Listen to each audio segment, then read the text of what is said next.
Hello, welcome back. If you want to call me, if you want to just contact me on any of these stories, please go here. Okay, I have to read it because it's upside down. rsbcopstories@gmail.com, and I'll answer your questions the best I can. Okay. The next story involved, there's all kinds of administrative stuff in our department. There's a book that's like this thick. It's the Bible. Everything you can think of is in there. Colored socks you wear, underwear. I mean, everything is in there. So you got a question about everything, you just go to it and it'll tell you, because the past has built this car. This book's been made since the 50s, 60s, 70s. It covers everything. And during the period I was working, it was me in the 70s, our chief then had a kind of a bug up, where about us wearing hats, okay? The police hats. And so, well, I'll tell you, it was hot on that. They put a notice out, they would discipline supervisors who didn't discipline officers wearing hats on radio calls. Their concern, we found out, was kind of, it's hard to defend a flawed procedure or policy. They had the hat on because they're saying that if you have your hat on and you're in a darkened place or something, you can be easily recognizable as an officer. Whereas if you don't have your hat on, if there's other suspects, officers might shoot you and vice versa. Well, since there's never been documented proof of anybody ever shooting anybody without a hat on, the argument doesn't really carry water. And sometimes, I'll give you the story I'm going to tell you, sometimes hats aren't a good thing, okay? And I'll tell you why in a minute. So I was doing then, I must have had about 3 years on, not quite a rebel yet, but close.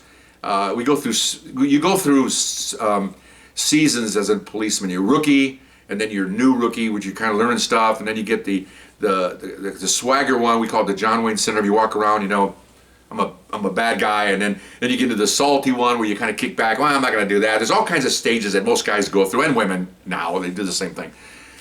So I was in a kind of a little bit of a swagger, but we're both pretty aggressive. We're officers, listening to my stories, we're alphas. So alphas are a little different. So but I wasn't a smart ass either, pardon my French, okay? Some guys that senior to me were, some trained officers were, and give me a call. We got a call one time, shots fired out of a residence, okay? And it's daytime. This is that argument about at nighttime, being identified. Now this is daytime, we're all uniforms. So we're rolling, and we're on one side of the house, a block and a half away, officers on the other side, block and a half. We're converging. We don't park in front, obviously, like on TV.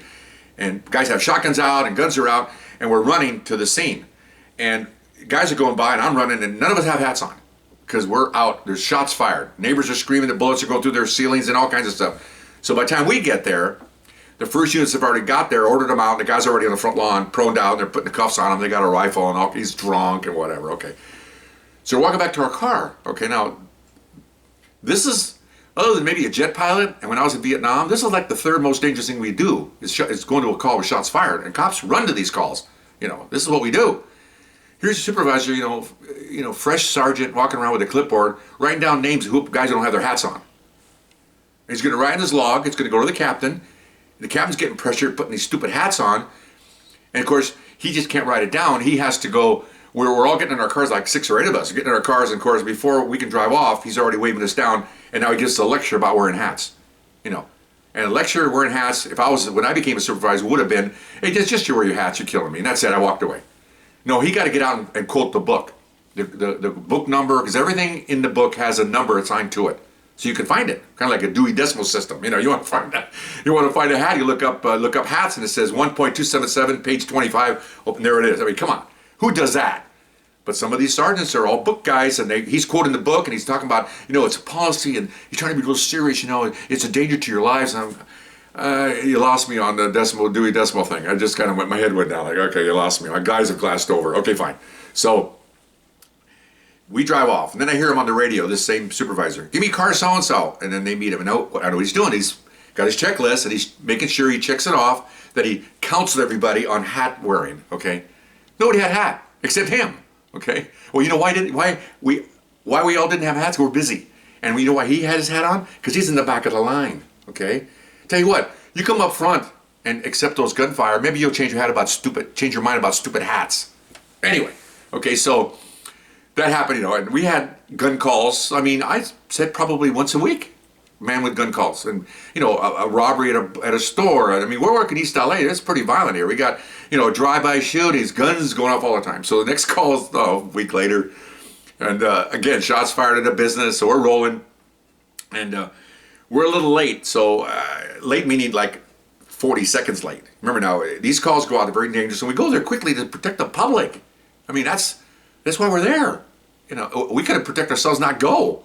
No, we swore to go. So anyway, so I get out of my car, I'm grabbing the shotgun, my partner's getting out, I just start to run towards the scene, and I see another officer go flying by me, and he's got his hat on backwards.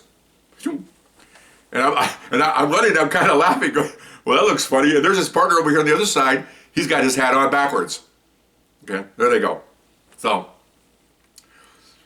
you know, we didn't have our hats on again, because I'm trying to get out of that car. I'm trying to get a shotgun. I got a lot of things I'm doing here, and the last thing I want to do is turn around and get my hat because you can't carry it in front, it falls over, but you have to go and pick it up in the back seat. So I'm going to turn around, get my hat, have somebody put a bullet through me while I'm trying to get my stupid hat. Okay, I want to get out of that car. A little side note here. Cars, when you respond to shots fired calls, the suspect will shoot at that car. That's a kill zone. So when you pull up to a scene with shots fired, the last place you want to be is in that car. It's the biggest target, most visible target for a suspect. He thinks cops are in there, and those gunfires are coming to that car. That's why they teach you to get out of that car. So I'm not going to sit around looking for, where's my hat? Okay, what am I, a conductor on a railroad? Where's my hat? It's a bunch of baloney. Okay, so anyway, so the call's done. We're walking back, and I see this same sergeant over there talking to these guys with their hats. And now their hats are turned forward. Okay, interesting. Okay, so he gets on them. Okay, so then we got lectured again, and this time he said, I'm going to have to write you up this time, which means he's going to write a stern warning and send it to our commanding officer. Okay, so I said, I told him, Sarge, I'm sorry, but, I'm worried about my life. And all that. No, he doesn't care. He's a bean counter, remember? Dewey Decimal System. I got it right here. Right here. You've been around people like that, right? Oh, the roll. Oh, it's right here. Oh. Okay. A couple days later, our captain comes to roll call. Apparently, he's not the only guy that's writing these stupid statements, okay? The captain was a really good guy, okay? First minority to be a captain. He used to defend officers when he was a lieutenant in these boards of inquiry and whatnot. Really great guy. Oh, my goodness gracious. I think I thank him for the way I came out, because he was really a very sensible man, okay? So the roll call, 45 guys in there, and he's talking about hats. And now I thought, you know what? I have that John Wayne syndrome now. I'm going to raise my hand on this. So he looks out and he goes, yeah. He goes, Captain, I said, I understand the hats. I really do. But here's the problem, sir. Put the hat on in a hurry. Okay, I got my shotgun. Okay? I'm running to a scene. I go up with the shotgun and my visor is blocking my view. Or I put the hat on crooked and the visor's off to the side. The young kids nowadays, they wear the hat sideways and stuff. Okay, well, we didn't do it on purpose, but sometimes you put the hat on like this, you're in a hurry. Well, it obscures my vision, my lateral vision, and I'm a uniformed officer with a weapon, and this guy's shooting rounds off. I need to know where everything is visually. It's like walking around like this. The horses at the racetrack, if you're going to a racetrack, a lot of them are wearing these binders, like this on the side of their heads to keep them being distracted from the other horses. I told him, that's what I feel like. So the department lectured me on officer safety. I think it should be the opposite. I think the hats, you wear them on ceremonial things or, something like that. But when you have a hot calls, which you're getting almost weekly, I think it causes me or us not to see what we're doing. And another guy raised his hand and said, me too over here, same thing. Now, people have sat quietly, and now they're going to talk because they figured, I'm getting a little cocky now. I got 3 years on, and I'm being more vocal in what I think should be maybe corrected. And then he says, well, that's a good point. And then somebody else brought it up, and they brought it up. And then, of course, some guys, are already, oh, by the way, let me back up. The captain wanted to talk to us without sergeants present. That's a clue how this guy is, okay? That he walked in, I should have told you this sooner. He walked in and said, I don't have any sergeants because I want the honest truth, and I will not remember anybody's names who told me that.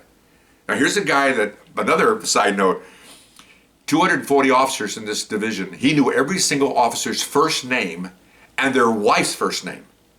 I was a newlywed, and I saw him down the hallway. He said, good morning. I said, how's your wife so-and-so doing? I've been married like 3 months. I was in shock. So, and then he walks away, and one guy told him, well, he knows everybody's, how does he do that? People can do that. Photograph memories, doctors, lawyers, attorneys, nurses, people, professionals, they remember that sort of thing. I couldn't. I remember what I had for dinner yesterday, for crying out loud. I do remember that. It was a good steak. But anyway, so anyway, back to the, so then so everybody knew that he was being satirical because he says, I'm not gonna remember these names. He knows everybody's names in there. So now we're firing, and these guys are going, why is this sergeant call me up? Why is this sergeant do? He goes, I'm gonna eliminate that right now. He says, I don't think, I like your point of view. He goes, if anybody asks you, I don't know who's gonna ask you because I run the division, he says, you're wearing your hats. And I'm gonna end this writing guys up for hats. I'm gonna end it. Because everything comes to him. All these sergeants' write-ups, he just, so I'm gonna slowly deter these supervisors from doing this. And of course, everybody started cheering him and thanking him. And ironically, we got a new chief a couple years later, and he decided this is ridiculous. We'll have hats only for ceremonial purposes. When you're doing hot calls and radio calls, no, officer discretion. Thank you very much. So anyway, so that's my hat story. Kind of stupid, but kind of funny. And the duodecimal guys that sit there and quote, I hate those people. Anyway, so hope you enjoyed that story. And remember, always wear your hat. All right, bye-bye.